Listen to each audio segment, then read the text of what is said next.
الحمد لله وحده والصلاة والسلام على من لا نبي بعده أما بعد فأعوذ بالله من الشيطان الرجيم بسم الله الرحمن الرحيم قال الله تبارك وتعالى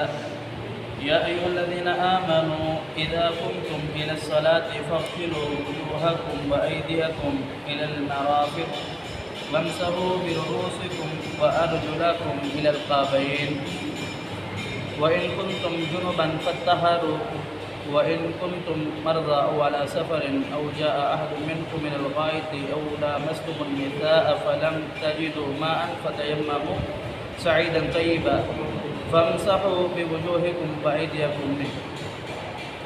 یا ایھا الذین آمنوا اے وہ لوگو جو ایمان لائے ہو اذا کنتم جب تم کھڑے ہو جاؤ یا تم کھڑے ہو الی الصلاۃ نماز کے لیے فاغسلوا تو پھر تم دھو لو غسل کر لو وجوہکم اپنے چہرے کا وایدیکم اور اپنے ہاتھوں کا الی المرافق کونیوں تک وامسحوا اور تم پھر مسح کرو برؤوسکم اپنے سر کا وَأَرْجُلَكُمْ إِلَى الْكَعْبَيْنِ اور پھر اپنے پاؤں کو دھو ٹخنوں تک۔ اس آیات مبارکہ کے اندر اللہ رب العالمین نے جو دین اسلام کا عظیم اور سب سے بہترین فریضہ ہے اس کی طرف انسان کی توجہ دلا رہے ہیں اور اس کو ادا کرنے کے لیے کیا چیزیں ضروری ہے وہ بتا رہے ہیں۔ یعنی اس کے اندر وضو کا طریقہ بتایا جا رہا ہے، جب نماز کے لیے بندہ جانے لگے تو وضو کرے۔ وضو کے اندر بیسک 3 چیزوں کو دھونا ہوتا ہے، ایک چیز کا مسح کرنا ہوتا ہے، اسے وضو کہتے ہیں۔ سب سے پہلے بندہ چہرہ دھوئے، پھر ہاتھ دھوئے ہاتھ کونیوں تک، پھر اس کے بعد مسح کرے اور پاؤں دھو لے، اسے وضو کہتے ہیں۔ اب اللہ رب العالمین نے فرمایا کہ جب بندہ وضو کرنے لگے تو کیا کرے، سب سے پہلے کلی کرے اور ہاتھ دھوئے اور چہرہ دھوئے، ہاتھ کونیوں تک دھوئے، پھر ٹخنوں تک پاؤں دھوئے۔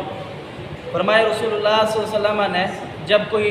مسلمان یا پھر صحابی کہتے ہیں کہ آپ علیہ الصلوۃ والسلام نے فرمایا کوئی مومن وضو کرتا ہے، چہرہ دھوتا ہے تو اس چہرے کے جو پانی لیتا ہے اس چلو پانی کے ساتھ آخری قطرے تک اس کے گناہ دھل جاتے ہیں، وہ زبان کے ہو، وہ منہ کے ہو، وہ آنکھ کے ہو، وہ گناہ اللہ رب العالمین انہیں دھو دیتا ہے اس وضو کی برکت سے۔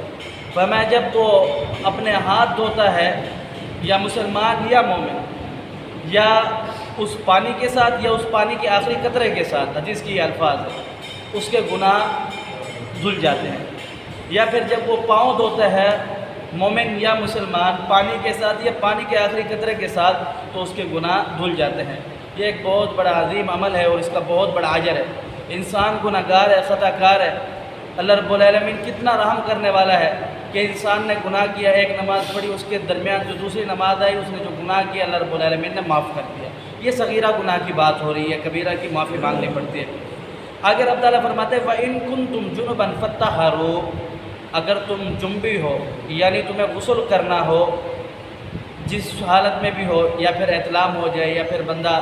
اپنی بیگم کے پاس جائے، ہم بستری کرے، تو پھر کیا کرے فَطَّهَّرُوا، تم پاک ہو۔ وَإِن كُنتُمْ مَرْضَىٰ أَوْ عَلَىٰ سَفَرٍ،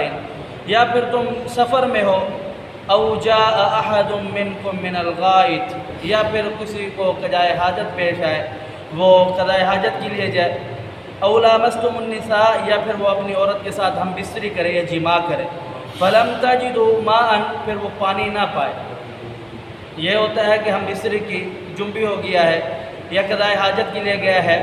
تو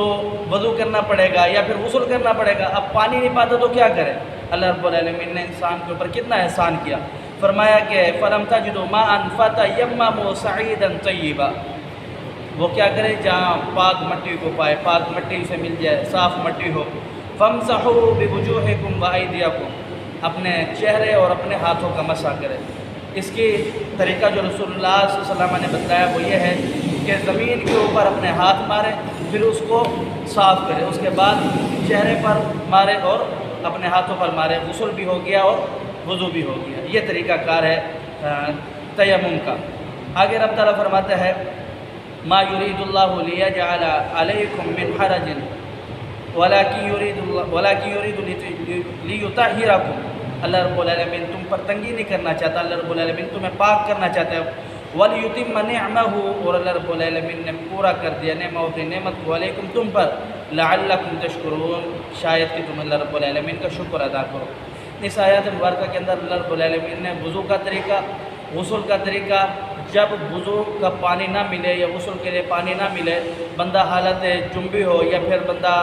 اپنی بیوی کے ساتھ ہم بستری کرے، اس صورت میں اللہ رب العالمین نے بتلایا کہ پھر تم تیمم کر لو۔ دونوں طریقے اللہ رب العالمین نے بتلایا ہے، یہ اللہ رب العالمین کی طرف سے مسلمان کے لیے آسانی ہے۔ صحابہ رسول فرماتے ہیں کہ ہمارے پاس پانی نہیں تھا تو ہم نے تیمم کیا، تیمم کرنے کے بعد ہم نے نماز پڑھی، تو پھر تھوڑی دیر گزری، ہم نے نماز پڑھ کے فارغ ہو تو پانی ہمارے پاس آ گیا، کچھ صحابہ کرام نے وضو کیا اور دوبارہ نماز پڑھی۔ پیارے حبیب پیغمبر علیہ السلام کے پاس ہم چلے گئے، ہم نے پوچھا یا رسول اللہ پانی آ گیا تھا، کچھ صحابہ کرام نے دوبارہ نماز پڑھی ہے، کچھ صحابہ کرام نے وہی تیمم کے ساتھ ہی نماز پڑھی ہے، دوبارہ نہیں پڑھی۔ آپ علیہ السلام نے فرمایا دونوں کی ٹھیک ہے، قبول ہو گئی ہے۔ پہلے جو جنہوں نے دہرا دی ہے وہ بھی ٹھیک ہے، دہرانا چاہتا ہے دہرا دیں، اگر نہیں تو تیمم کے ساتھ جو نماز پڑھی ہے وہ نماز ہو گئی ہے، بھلے پانی آ بھی جائے۔ اللہ سمجھنے عمل کی توفیق دے۔ اقول قولی ھذا استغفر اللہ لی ولکم ولسائر